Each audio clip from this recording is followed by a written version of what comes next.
Hey everyone, I'm Anya Esma, and today we are going to unbox the Modern Witch tarot deck together. I have actually looked at the cards before, I've worked with them before, I've seen them all over the internet obviously, and I also have one anecdote that I have to tell about this. But either way, it has been a long time coming. I've used it, so it's not an unboxing that is completely blind, but still I haven't thought about anything that I want to say. So let's see. I've done quite a few of these. Most recently, I have unboxed the White Newman Special Edition, and just like that one, this one was very kindly sent to me for free so I can review it by Liminal 11. They are a great tarot studio. Look them up. I will put the link below. And obviously you can get this deck over there as well if you feel like it. I feel like most people have this deck at this point, but I think some people still don't. So it comes in this really cool, pretty sturdy box. It doesn't have a magnetic clasp at the bottom like the White Newman. I mean, the White Newman has a clasp, this does not, so it kind of slides out, but that's okay. And yeah, Modern Witch, let's go. And then inside you have the deck and the little guidebook. We're going to take a little peek at the guidebook first. I'm not going to go through absolutely every card of this deck, but I will go through a lot of them. You know, with the White Newman, I covered like 30 cards or something like that, which was a lot already. So let's see how many I managed with this one. And I'm just like in my tarot study videos where I talk about a single card, I basically just say what comes to my mind, what symbols I see, what I think is important to know about the card, etc., how you could interpret it, and all that good stuff. I know that I'm talking like I'm assuming that you've seen an unboxing of mine before, which is kind of silly, but I hope you have. And if you haven't, watch them. Anyways, let's look at the little guidebook. As always, it has a very nice color, like the White Newman deck as well. It's just like a nice, it's not a primary color, it's not a pastel color, but it's something striking, and I like that. So it's just this beautiful turquoise, steady little book. And inside of it, you have a foreword by the creator, you have an introduction, you have the major arcana, the minor arcana, so you have the meanings of all cards, and you have the cards as small black and white pictures, and then two pretty long, I would say, but also pretty tiny paragraphs. I'm going to read you a random one just so you get an impression of what the little booklet holds.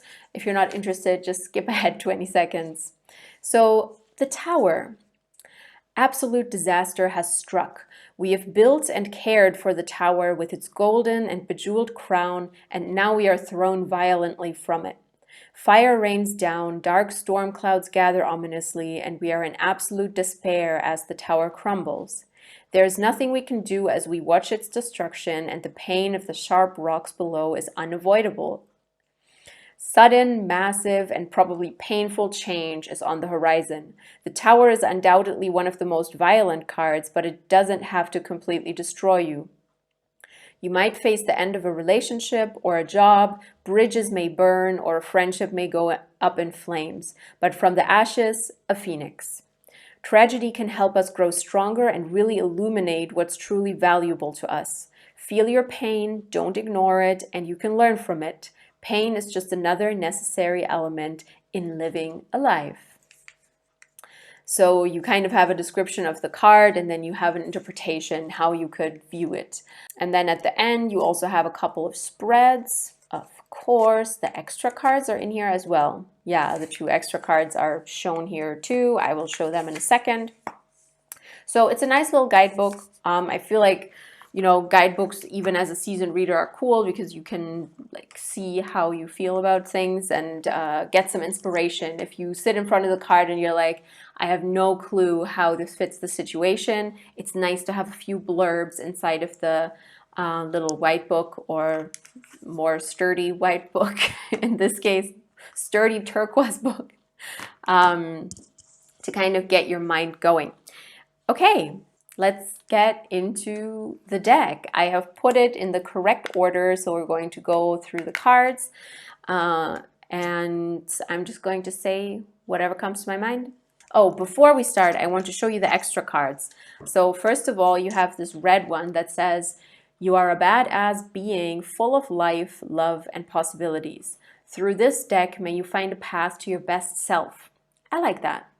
The other day, I saw a post that instead of saying best self or highest self, to say your favorite self. I really like that post. Yeah, just be your favorite self. So let's think of it like that. And then this is the little anecdote that I wanted to tell. There's the Everything is Fine card, which is the 10 of Swords as well. It is literally the 10 of Swords in this deck, but you also have this one that kind of shows the Everything is Fine at the bottom. This was the card where I first saw this deck, and it was literally years ago. Like when I started my Instagram, I saw this somewhere on Twitter, I believe. I could not track down the artist of this. I had no idea who did it. And I posted it on my Instagram because I thought it was so brilliant, and gave credit to someone on Twitter where I had seen it without knowing like who made this. And then like years later, okay, maybe not years, no, 2 years probably. Yeah, I saw the card again and I'm like, huh, there's like a complete tarot deck now. And I was really, really happy about that. So this card I have sort of a special relationship with, I guess, because that was also one of the posts on my Instagram that got the most likes, which is even sadder. I went back later when I found out that obviously Lisa Sterle made this whole deck and made the illustration. I went back later and credited Lisa in that post in order to make up for the fact that back then I had no idea who did it. So if you go back to like the very beginning of my Instagram, I don't know when I posted it, but you will find it and find the credit. Okay, I almost started shuffling it. I feel like I do that quite often with these walkthroughs.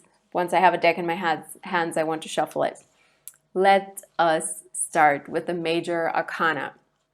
First of all, we have the Fool, and I cannot look at this Fool and think of anything else but Sabrina from the new Sabrina series. I forgot the name actually. You know, like Sabrina the Teenage Witch. They made like a Netflix new version, and she looks exactly like that actress. Like, I look at her and I'm like, yep, that's just Sabrina, 100%. The show got kind of terrible and I don't really like it, but doesn't matter. But I think it kind of gives the card an interesting meaning for me because in the show she is very careless and just does things without thinking of the consequences for herself or others, which can be very infuriating. Part of why I don't like the show so much, because the protagonist is absolutely not likable, which can work for a show, but in her specific case, it's just difficult. Anyways, let me know if you have any feelings about that show. Yeah, and we have the little dog there, not really trying to stop her from going off the cliff. She's just listening to music on her phone, and the dog is kind of howling, and he seems to be into it. So they're going off the cliff together. I'd say it's a traditional Fool. We're going to have a lot of traditional cards in this, I think. Also, if you look at the Magician, the less traditional aspect of this deck is that there is a lot more female presenting people than in the normal Rider-Waite-Smith, and also obviously more diversity. The Magician in this case is a person of color, and a lot of other cards are as well. So I think it's a very accessible deck. And I think it also has some people who are with a disability, so you have kind of just a good range of representation. And I know that the Queen of Wands, but we'll get to that. No, I will not do that. I will not jump ahead. I will show the Queen of Wands when we get there. So here we have the Magician, which I think I don't know, I really like this depiction, because this deck is very fashionable as well, I feel like, because she's wearing this, would you call that a camisole, what she's wearing underneath? I don't know the English terms for clothing very well, I have to admit.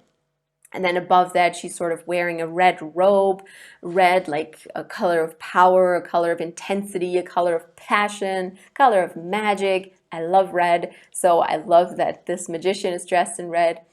And yeah, it's basically the traditional position that they are in.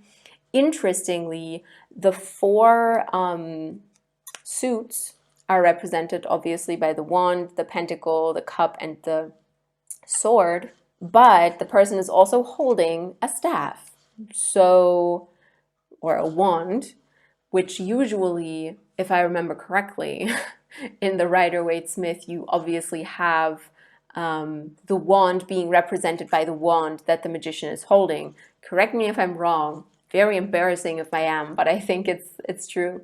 So here you have an extra wand. Very interesting.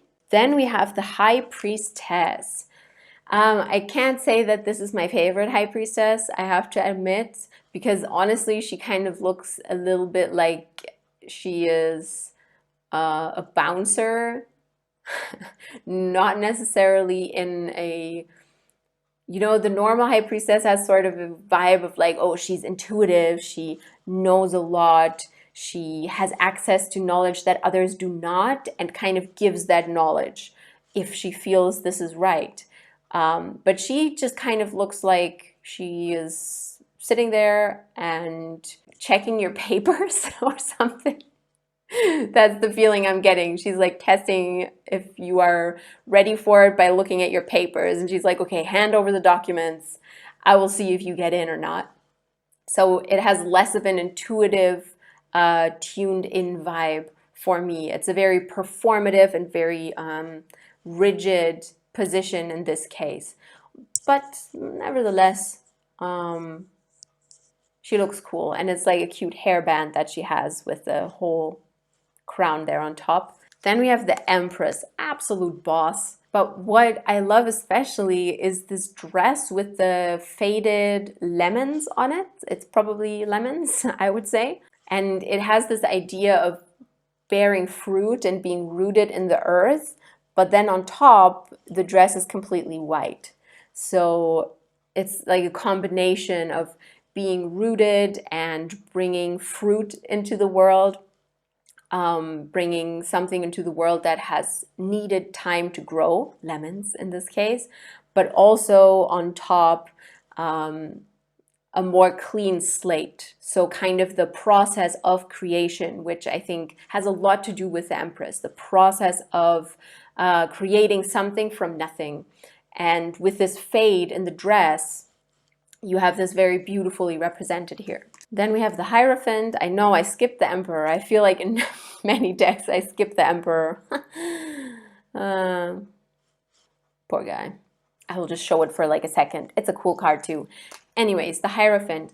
What I find interesting here is that the clothing that this person is wearing is torn. So it almost feels like they just sat down on that throne after having some sort of hard-won battle, like battling it out, who will be the Hierophant, who will be the sort of subliminal leader of everyone.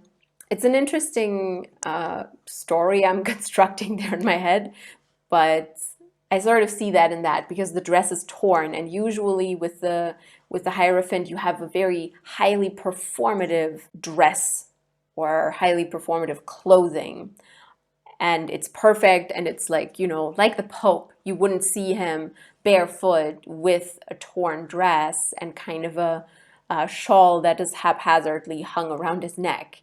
And usually the Pope is kind of the vibe that the Hierophant gives off.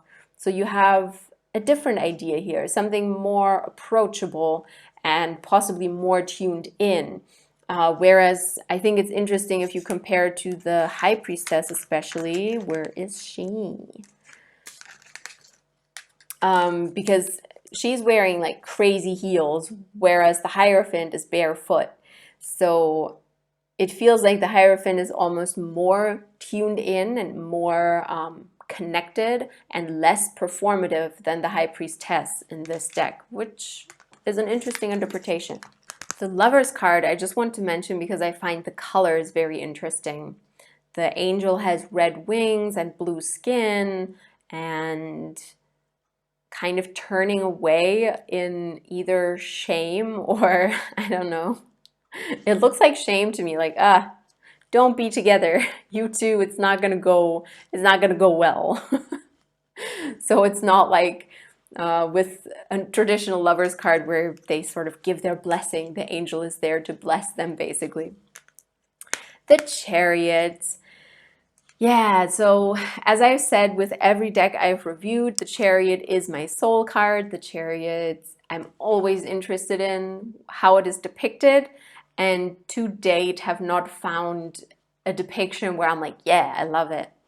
The one in the White Newman was actually quite okay for me, with like this merchant riding on a monster in the water. This one, I'm not into it. What can I say? Because I don't like having modern vehicles and cards, like motorcycles, cars. I just don't like it in tarot. I just don't like it. I know it's silly, probably, or like bikes, you know, like normal bicycles, motorcycles, cars, anything like that. Scooters, I'm not a fan. I know I'm weird about that. So I'm also not a big fan of this card, but that's okay. One day there will be a Chariot. Send me all of your Chariot depictions and I will rate them. Then we have the Strength card. This one is super cute, I think. I know in the White Newman you had a tiger and they both looked sad, and in the Modern Witch we have kind of a sad looking lion, but the woman looks quite happy. Or neutral, I would say, not sad like the lion. The lion looks a little bit, I would say, not devastated, but what do you call it when you give up, basically, and you're like, okay, fine, this person tamed me, okay, I will give up. That's kind of the vibe that the lion is giving me in this case. So I've seen depictions that I like more, but what I love is the roses, because rant, I know every time I have the Strength card, I rant about how it's about integrating your shadows and knowing your demons and all of that, and bringing love to them, and you know, all that stuff every time. Sorry if you're bored of it.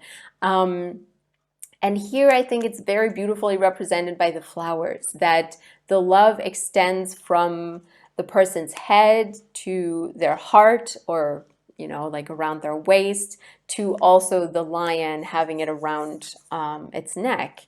And I think that's just beautiful. It's a beautiful representation of bringing love from without, also within, and just having love everywhere and integrating parts of you that are maybe difficult to love, that are hard for you to love because you don't want to see them, or they are out of control and you can't love them, basically, for whatever reason. And this is a very beautiful representation of bringing love with roses to that and integrating it.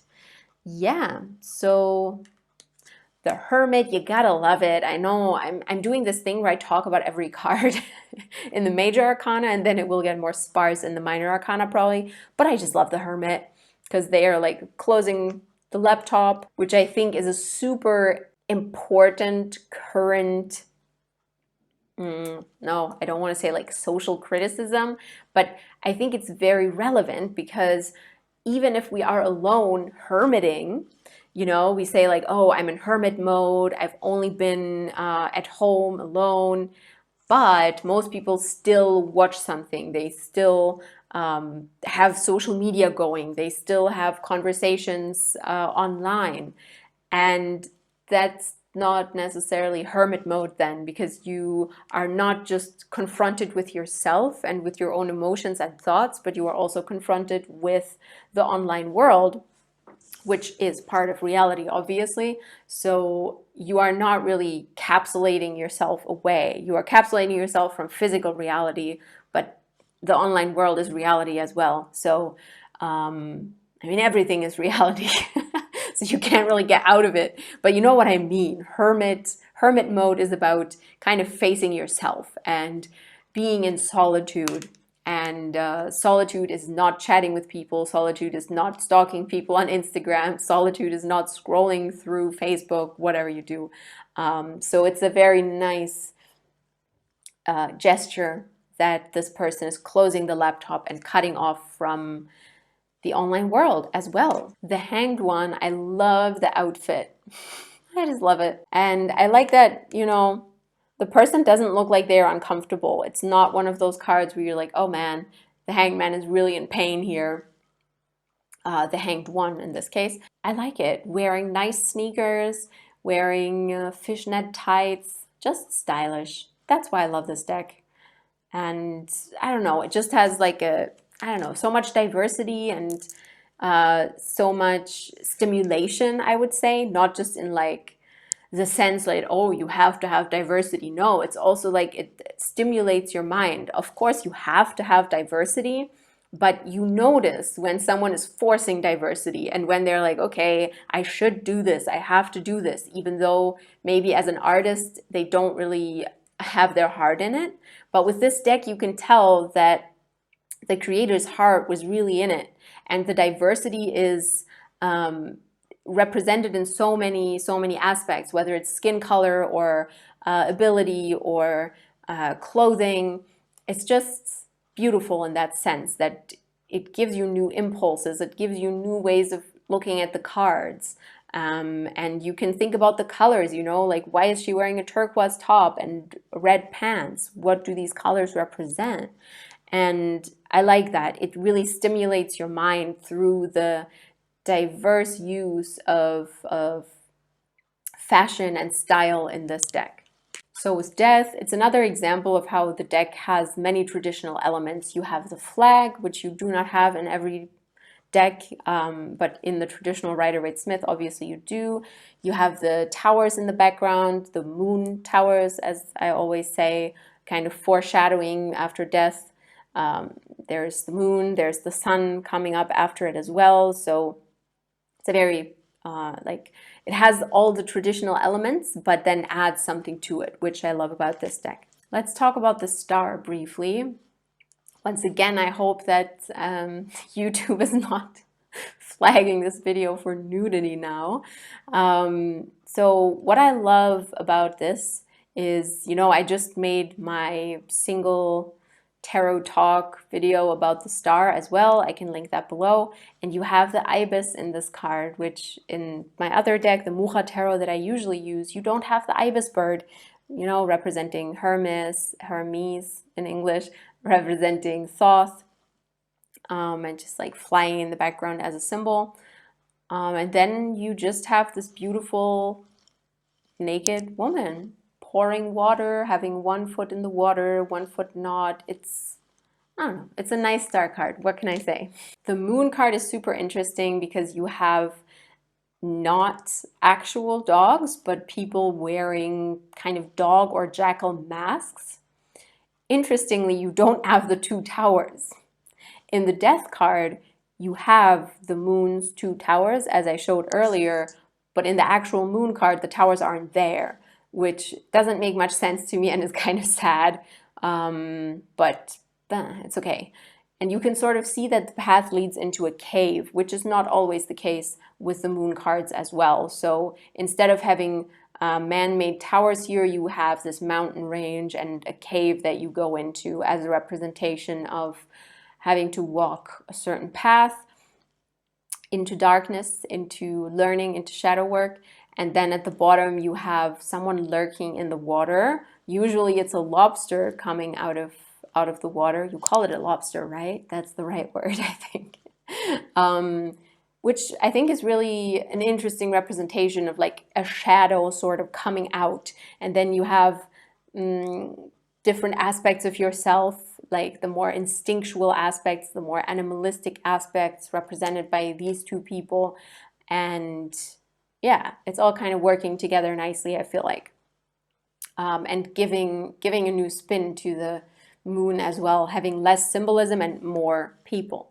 The sun is just cute. I want to show that because it's just like a happy little girl. She has a tooth gap as well, like the classical cute child sort of imagery. And so happy. And has the same roses on her head as the strength card, interestingly, showing that the lessons that you learned with the strength card, the lessons of integrating shadows, etc., you take it with you all the way to the sun. You take it with you all the way to when your life gets better or you get some relief, which the sun usually stands for. And I also like the face in the sun. Sometimes I find these faces in the sun or the moon kind of weird. But this one, it's just cute and happy. I like it. So let's talk about the wands first of all. Now, what I like about the wands is that the leaves that you have in them look like flames, which is just cool. Like the leaves look like flames. I have not seen that in a deck, even though it's kind of it's not a very far-fetched idea, I feel like. Or maybe I'm behind the times and every deck has this, but I like the idea. And also, obviously, I like the nails of this hand, 100%. Standing behind that. Four of Wands, very interesting. I often talk about that, you know, it has a certain meaning, how close or far away the city is in the tarot cards like Rider-Waite-Smith. You can sometimes see the city very, very far away. You can sometimes see it very closely. Sometimes some cards are set inside the city. And that this always says something about society and about whether this card is very closely related to societal norms or maybe more removed from them. And in this case, you have these towering skyscrapers and buildings in the back, and then these two people walking towards what looks like a place of celebration. Very classical for the Four of Wands. Celebrate your wins, celebrate your losses if you want, hell, celebrate everything. And I like that. It's kind of a removed thing. It could be a park. It could be just outside of the city.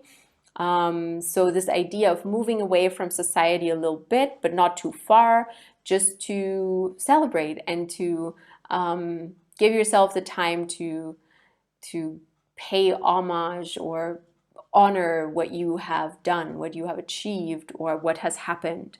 That can also be grief. It can be anything, basically. Honor something in a ritualistic manner and give it meaning with the Four of Wands. And I like this depiction for that. With the Five of Wands, what I find interesting is that they are wearing schoolgirl uniforms, at least some of them, not all of them. So it's kind of more the idea of like a school fight or something. I'm not sure what to make of it. Let me know if you have ideas about that, why they are dressed like that necessarily. Interesting that they are wearing masks as well, but it's interesting. It's kind of like a breakdown of communication being symbolized here probably, because when this deck was made, obviously it was not the norm to wear masks. So it has to have some sort of meaning. Now we have the Seven of Wands, which I like a lot because a friend of mine once gave me a work reading with this deck relating to my job. And that's why it kind of has a meaning to me that it never sort of lost. And I love the outfit of the person and the hair. And I have seen myself and have my friend in it because we both kind of look like that, I guess. And yeah, that's why it has a big meaning for me. And I just love that the fashion, it's just cool. I'm not going to ramble on about this card forever now. With the Ten of Wands, I just want to draw your attention to the fact that this person kind of looks like the Fool. I mean, it's probably just the hair, and the hair band, but I feel like there's similarities. And now the Queen of Wands, I said I wanted to show her instead of take the surprise away if you have never seen her. I just really like that she has vitiligo. You know, the whole skin pigmentation thing. It just looks fucking awesome. It looks fucking awesome. And I think it really fits the Queen of Wands as well. And it's just a nice, it's cool. Like, I don't know if there's any tarot deck, literally, that depicts someone with vitiligo and with some sort of pigmentation that is not part of the norm, or not our normal viewing habits, outside of our normal viewing habits. So let me know if you know of any other tarot deck having someone with vitiligo. Tell me. Once again, you have strong colors to work with. You have a crown that has like blue flowers on it as well. I guess it's hydrangea if I had to categorize the flower. So that's very cool. And she just looks powerful and in control and wonderful. I love it. So let's talk about the cups. First of all, we have the Ace of Cups. I just want to say that I think it's super cute that it has a little heart, blue heart above it. And also interesting, there's water drops in the background, you know, where you have those shapes in the Rider-Waite-Smith that are like a Hebrew letter. Here you just have water drops. Interesting choice. And you have the sun in the background as well. So it's a very, very positive card, I feel like, especially with the heart coming out of the cup here. Now, with the Two of Cups, we have a super different representation than in the Rider-Waite-Smith. We have two people approaching each other, one on the land, one in the water, and then you have a lighthouse in the background. And they kind of look like they were about to trade cups, almost like one person has an empty cup coming from the land and the other person has a full cup, and they trade it. And then the person fills the other cup, the other person drinks the other cup. So I think it's a very cool representation, not necessarily of two lovers, which is like the traditional Rider-Waite-Smith Two of Cups representation, but more of that idea of knowing yourself and loving yourself and looking at two different sides of yourself, two different aspects of yourself that amplify each other, that fill each other up, that are in interaction, and guiding those two aspects with the light tower in the background. Light tower, lighthouse, guiding those two aspects together and integrating them. So I think it's an interesting spin. I mean, obviously it could be a couple as well, but the two people, they don't really, to me, look like, you know, they're not cuddling or something. Like in the traditional Two of Cups, they're not super close to each other. It more looks like a functional thing where it's like, okay, both of their faces are like, yeah, here's the cup, give me that cup, we'll figure it out together, you know, like a kind of a practical thing. Four of Cups. I love this because her pullover literally says over it. I just love that. I don't think there's any other clothing that has a print on it, but I just like it. It fits the Four of Cups vibes very, very well. Eight of Cups, going for a hike. The person is going for a hike. I like it. Has their backpack packed and everything, moving on for real. Knight of Cups, I find it interesting depiction in the sense that I don't feel it's the traditional, like, you know, person who is like the perfect lover, tuned in, attentive, loving. They're just sort of holding the cup in a very rigid way and kind of looking at it in this, not even a solemn manner, just sort of in a bored way. And then Queen of Cups, I just want to show it because it's beautiful, and there's this mermaid dress melting into the water. And it's just the makeup, the hair color, it's all very mermaidy and like the Queen of Cups deluxe, basically. I love it. All right, let's talk about the Pentacles. The Two of Pentacles is different in that there is not an ocean behind it. There is no sea behind it, but rather mountains. Very interesting. I mean, it's interesting in the first place that the Rider-Waite-Smith card has water, because that's like a cups thing, you know, it's an emotions thing. Whereas the Pentacles are more about physical health, about grounding, about financial things, about wealth in all sorts of aspects of life, abundance in all sorts of ways in life, whether it's spiritual, monetary, physical, health-wise, whatever. So it's interesting and fitting, I think, that there's mountains behind this, because mountains always represent challenges, but also insight, new ideas. But the person seems fine, seems in control. I love the Three of Pentacles and the Eight of Pentacles. I sort of want to show them together because I feel like they both speak to this artistry, like an artist perfecting her design skills in the Eight of Cups, the Eight of Pentacles, and someone drawing someone in the Three of Pentacles. As we know, usually the Three of Pentacles has a cathedral being built, this idea of building something that is larger than the sum of its parts. And I think it's very beautiful that here you have three people as well, one model, one person drawing, and one person teaching. So everyone's skills and everyone's artistry are coming together to create something new, and everyone's being is sort of going into this image, going into this portrait, basically. And I think that's a very beautiful representation of the Three of Pentacles. And I wanted to just mention the Seven of Pentacles because it's a cute idea to have house plants in this. And the person is sort of doubtfully looking at the house plants, which makes sense. A lot of house plants die, though these look fine. But with the Seven of Pentacles, you have this idea of trying very hard and not quite getting where you want to. And that's probably the feeling that a lot of people have about house plants. Now, the swords, let's talk about those real quick.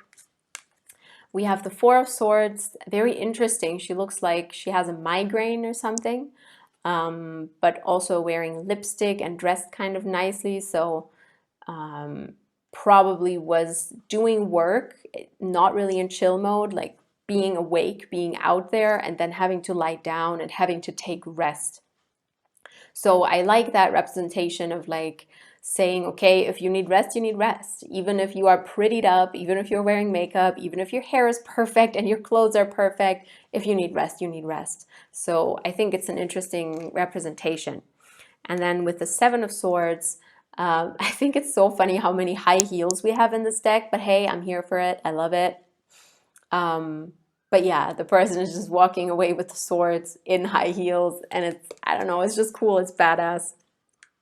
Then the Ten of Swords, I just wanted to show that, yeah, it's the same as the cover of the booklet and the same as the bonus card. Just the Ten of Swords. I don't know. I love this card. It makes so much sense that you are denying certain things to yourself and trying not to see certain things by numbing out with your phone, but you're actually getting stabbed. You're actually not in a good place. And then I think my favorite card of this whole deck is the Queen of Swords, probably, because of her outfit, because of the way she looks, her vibe. Jesus, those shoes, the dress, I don't know, I can't get over it. And I love how the clothing sort of has this air vibe to it, because it's very light, it's transparent, but you also have this corset shape. So you have rigidity through the corset, but also this like fluent, communicative or see-through, transparent material. And I feel like it's just perfect for the Queen of Swords. And yeah, love it. That's it. That's the deck. Let me know if you have this deck. Let me know what your thoughts were about this. I hope that I could poke your brain a little bit. If you already have the deck, maybe I gave you some new perspectives on it. If you don't have it, maybe you feel like buying it now. I will put the link down below in the description box to the Liminal 11 site where you can buy it. And there are also like other things surrounding the deck now. There's the tarot journal, and also a tarot journal special limited edition that has like, I think, stickers and prints and other cards in it. So if you're really into this deck, consider getting those too, because I think it's just a cool journal, and it's going to be good quality because Liminal 11 just has good quality stuff, let's be honest. And yeah, check it out. Thank you so much for watching. If you want to dwell in my domain a little longer, follow me on Instagram, subscribe to this channel if you haven't yet, like this video, share this video, whatever you feel like doing. And thank you so much for being here.